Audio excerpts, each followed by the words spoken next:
Avenger डिसअसेंबल्ड के last episode में आपने देखा कि किस तरह सब लोगों पर अटैक हो जाता है और आयरन मैन शी हल्क को रोक देता है किसी तरह और कैप्टन को हॉस्पिटल ले जाता है। हमें पता चलता है कि एवेंजर्स के बहुत सारे लोग हॉस्पिटल में हैं और कुछ लोग मर चुके हैं, जैसा कि स्कॉट लैंग, एंटमैन और विजन। उसके बाद ही हम देखते हैं captain America, falcon, Hawkeye, iron man और हैंक पिम एक बहस में पड़ जाते हैं, जिसमें आयरन मैन बोलता है कि ये सारी चीजें एक दूसरे से कनेक्टेड हैं, उसकी यूएन वाली मीटिंग भी इससे ही कनेक्टेड है। लेकिन हैंक पिम बोलता है कि ऐसा कुछ भी नहीं है, स्टार्क तुम अपने आप को बचाने के लिए इन सबको चीजों को इस्तेमाल कर रहे हो। इतनी देर में हम देखते हैं कि कैप्टन और बाकी एवेंजर्स के फोन में बीप आती है, एक अलर्ट आता है एवेंजर्स टावर में कुछ गड़बड़ी है। तो कैप्टन अमेरिका, हॉकाई और फैल्कन के साथ वहां पहुंचते हैं। लेकिन जैसे ही कैप्टन अमेरिका वहां पहुंचते हैं हम देखते हैं कि एवेंजर्स मेंशन के बाहर सारे एवेंजर्स, जितने एवेंजर्स होते हैं, सब वहां पे खड़े कैप्टन का इंतजार कर रहे होते हैं। अब आगे हम देखते हैं कि सारे के सारे एवेंजर्स जो हैं मेंशन के बाहर खड़े हुए होते हैं। तो कैप्टन अमेरिका पूछते हैं तुम सब यहाँ पे क्या कर रहे हो और क्यों आए हो? तो ब्लैक पैंथर आगे आगे बोलता है कि कैप्टन आप हमसे क्या चाहते हैं कि हम क्या करें? हमें पता चला एवेंजर्स के साथ ये सब हो रहा है, तो हम सब भी कभी ना कभी कहीं ना कहीं एवेंजर्स का एक बहुत बड़ा हिस्सा रहे हैं, इसलिए हम उस मुश्किल में आपका साथ देने आए हैं। तो वहीं पे निक फ्यूरी बोलते हैं कि चलो अब सब एक दूसरे से मिल लिए हैं तो यहाँ से चलते बनो, क्योंकि ये जगह शील्ड के कब्जे में है। तो वहीं पे रीड रिचर्ड्स आते हैं, मिस्टर फैंटास्टिक, और बोलते हैं कि कर्नल फ्यूरी आपको पता होना चाहिए कि ये एवेंजर्स के कुछ बहुत बुरे दिनों में से एक दिन है और हम सब यहाँ पे एक साथ इसलिए जमा हुए हैं। तो निक फ्यूरी बोलता है अगर ऐसा है तो बहुत अच्छी बात है, लेकिन तुम लोग जो है ये अपनी मीटिंग सामने जाके सेंट्रल पार्क में करो, और यहाँ पे अभी 1 घंटे पहले ही 2 एवेंजर्स की मौत हो गई है और तुम यहाँ इस तरह से घूम के यहाँ के सारे सुरागों को खराब कर रहे हो। और रीड तुम एक साइंटिस्ट हो और इन सब चीज़ों के बारे में तुम किसी और से ज़्यादा जानते हो। और निक फ्यूरी बोलते हैं सबकी तरफ इशारा करके कि यहाँ पे बहुत सारे टॉक्सिक्स और रेडिएशन हैं जो कि तुम लोगों को नुकसान पहुंचा सकते हैं, चाहे वो तुम लोग कितने भी ज़्यादा स्ट्रॉन्ग और कितने भी ज़्यादा पावरफुल हो, लेकिन वो रेडिएशन तुम लोगों को भी नुकसान पहुंचा सकती हैं। तुम लोगों को कोई अंदाज़ा नहीं है कि यहाँ पे आज क्या हुआ है और ना ही हमें। तो जब तक शील्ड पता ना लगा ले कि यहाँ पे आखिरकार हुआ क्या था, तुम लोगों का यहाँ खड़ा होना इलीगल है। अब तुम लोग जा सकते हो। वहीं पे मिस मार्वल आती हैं और पूछती हैं क्या कैप्टन ये सच है? स्कॉट लैंग सच में मर गया है? कैप्टन अमेरिका बहुत ज़्यादा अफसोस में बोलते हैं हाँ ऐसा ही हुआ है। कैप्टन अमेरिका मिस मार्वल को गले लगाते हुए बोलते हैं बहुत ज़्यादा शुक्रगुजार हूँ कि तुमने हमारी कॉल को आंसर किया और तुम सब यहाँ पे आए हो इस इंस्टीट्यूट के लिए। लेकिन निक फ्यूरी जो है वो सही कह रहा है, हमें उसकी बात सुननी चाहिए और हमें ये भी पता लगाना चाहिए कि इन सब के पीछे कौन है और वो ये सब हमारे साथ क्यों कर रहा है। वहीं पे हम देखते हैं कि शील्ड का एक एजेंट आता है और बोलता है क्या किसी को और बहुत बड़ी खबर सुननी है? तो कैप्टन अमेरिका बोलते हैं नहीं, मेरा बिल्कुल भी मूड नहीं है। वहीं पे हम देखते हैं कि शील्ड के एक एजेंट के पास यूएन के एक सेक्रेटरी का मैसेज आता है और वो ये अनाउंसमेंट कर देते हैं पूरी दुनिया के सामने।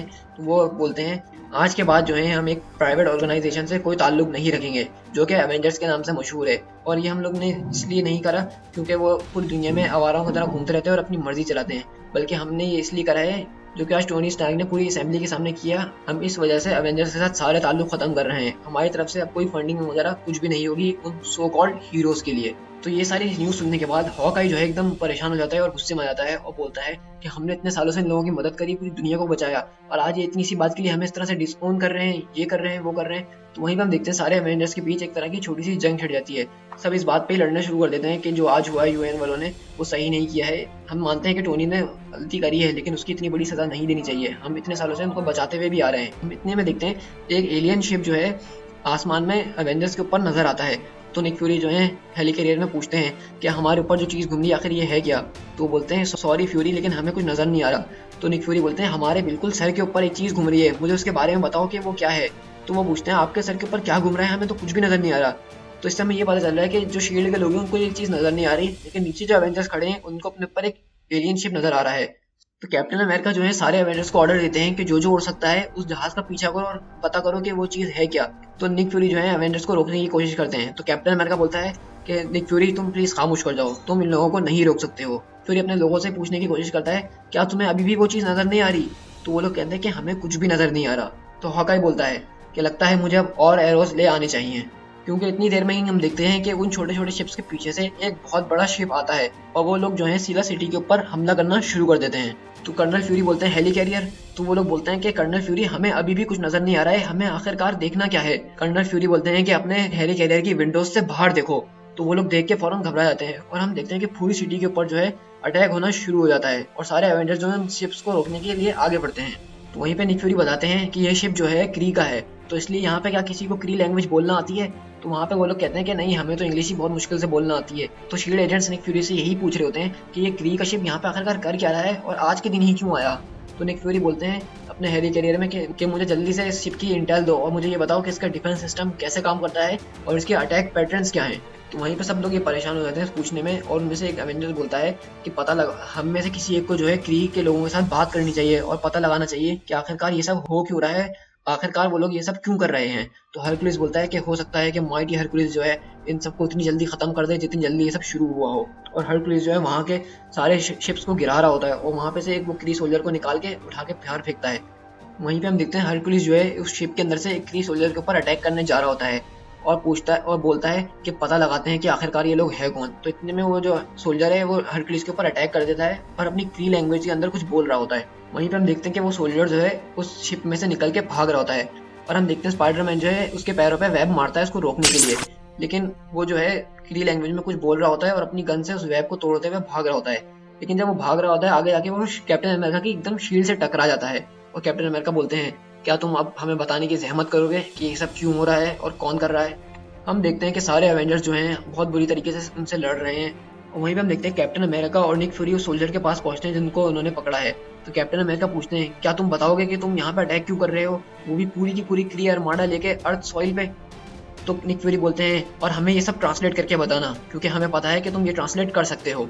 तो वो क्री सोल्जर बोलता है कि तुम अवेंजर्स ने हम इन क्री वालों की बहुत बुरी तरीके से इंसल्ट करी है। तो निक फ्यूरी बोलते हैं गुस्से में कि हमने जो पूछा है उसका जवाब दो, हम लोग यहाँ पे इसलिए आए हैं ताकि तुम अवेंजर्स को हिस्ट्री बुक से ही मिटा दिया जाए। तो कैप्टन अमेरिका पूछते हैं अब क्यों, इतने वक्त से क्यों नहीं। तो वो क्री सोल्जर बताता है कि हमारा सुप्रीम इंटेलिजेंस जो है उसने हमसे कहा था कि आज के दिन आज के वक्त अवेंजर्स का खात्मा हो जाएगा और हम क्री सोल्जर्स यहाँ पे इसलिए आए हैं ताकि हम देख सकें कि तुम्हारा खात्मा कैसे होगा। तुम लोगों को जो है तुम्हारे ही लोग धोखा देंगे। और वो बोलता है कि तुम लोग उन्हीं के हाथों से मरोगे जिनको तुमने धोखा दिया है। तो कैप्टन अमेरिका बोलते हैं कि हमने तुम्हें कैसे धोखा दिया है। लेकिन इतनी देर में हम देखते हैं कि वो सोल्जर जो है एकदम से वेपराइज होना शुरू हो जाता है और मरते मरते वो सिर्फ एक बात बोलता है कि आज का ही वो दिन है। वहीं पे निक फ्यूरी बोलते हैं कि ये सोल्जर्स आज हमारे पास आए हैं और हमें इससे बहुत बड़ा नुकसान हुआ है क्योंकि इनके पास इतनी ज़्यादा टैक इतनी ज़्यादा मशीनरी है कि ये पूरा का पूरा न्यूयॉर्क तबाह कर सकते हैं एक सेकंड में। निक फ्यूरी बोलते हैं मुझे नहीं लगता ये बिना किसी रीज़न के आए हैं क्योंकि क्री के जो लोग हैं वो बिना किसी रीज़न के नहीं लड़ते हैं और इस तरह से ग्राउंड असल्ट तो बिल्कुल भी नहीं करते हैं। मैं तुम लोगों से कह रहा हूँ कि ये सब सही नहीं है। हम देखते हैं सारे एवेंजर्स के ऊपर बहुत बुरी तरीके से अटैक होना शुरू हो जाता है। इतने में हम देखते हैं कि हॉकाई जो है बहुत सारे एरोज लेके एवेंजर्स मेंशन से बाहर निकलता है और बोलता है कि अब वक्त आ गया है तुम सबको खत्म करने का।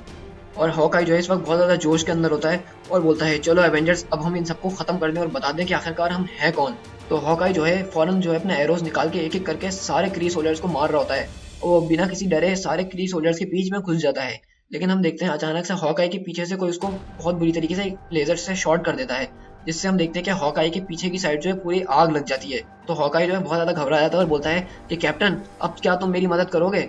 तो सब जो है हॉकाई की तरफ उसकी मदद के लिए जा रहे होते हैं। हम देखते हैं हॉकाई अपनी फिगर किए बगैर जलते हुए एक सोल्जर को जाके पकड़ लेता है जो कि जेट पैक्स यूज कर रहा होता है और उसके ही जेट पैक्स को ले सीधा जाके वो क्री के सबसे बड़े जहाज के अंदर घुस जाता है। और हम देखते हैं कि जैसे ही हॉकाई उस शिप के अंदर घुसता है वहाँ पे एक बहुत जोरदार और बहुत बड़ा धमाका हो जाता है और वो जो बड़ा सा जहाज होता है क्री का वो आगे जमीन के ऊपर गिर जाता है। ये देख के कैप्टन अमेरिका, निक फ्यूरी और जितने भी एवेंजर होते हैं सब हैरत में और अफसोस में रह जाते हैं। लेकिन कैप्टन अमेरिका के मुंह से सिर्फ अब एक ही अल्फाज निकलता है कि एवेंजर्स असेंबल।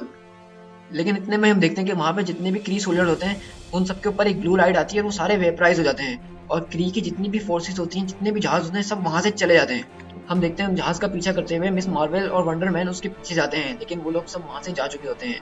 हम देखते हैं जब वो जहाज गिरता है तो उसके साथ हॉकाई का बो भी गिर जाता है जिसको आके कैप्टन अमेरिका उठा लेते हैं। निक फ्यूरी जो है पीछे से पूछने की कोशिश करते हैं तो हेली कैरियर में से लोग बोलते हैं कि हमें कोई अंदाजा नहीं है ना हमें कोई रीडिंग मिल रही है इन सब के बारे में। तो निक फ्यूरी गुस्से में बोलते हैं कि जब मैं ऊपर आऊँगा तो मुझे वो आंसर चाहिए, तुम लोग ने आज बहुत बुरी परफॉर्मेंस दी है। और हम वहीं देखते हैं कि बैन ग्रीन जो है बहुत ज़्यादा गुस्से में है और वो पागल हुआ है। तो मिस्टर फैंटास्टिक उसको रोकने की कोशिश कर रहे हैं और समझा रहे हैं कि प्लीज़ छोड़ दो, अब इन सबका कोई मतलब नहीं है। हम देखते हैं जो क्री का बड़ा सा शिप आगे ज़मीन पे गिरा था उस पर जाके शील्ड का एक एजेंट चेक कर रहा होता है और वो बताता है कि ये कुछ अजीब है, मतलब ये ना पेपर की तरह है ना मेटल की तरह, ये कुछ अजीब ही चीज़ है। तो निक फ्यूरी बोलते हैं कि मुझे आंसर चाहिए, ये तुम लोग का बहुत हो गया। निक फ्यूरी बोलते हैं कि मुझे अब जवाब चाहिए इससे पहले कि मैं अपना दिमाग खो बैठूं। वहाँ से हमें एक आवाज़ आती है कि मुझे माफ़ कर देना, मुझे यहाँ पहले आ जाना चाहिए था।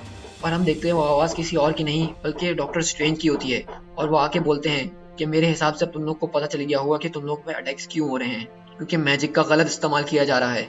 ये सुनने के बाद कैप्टन अमेरिका और सारे एवेंजर्स बिल्कुल हैरत में रह जाते हैं। To be continued.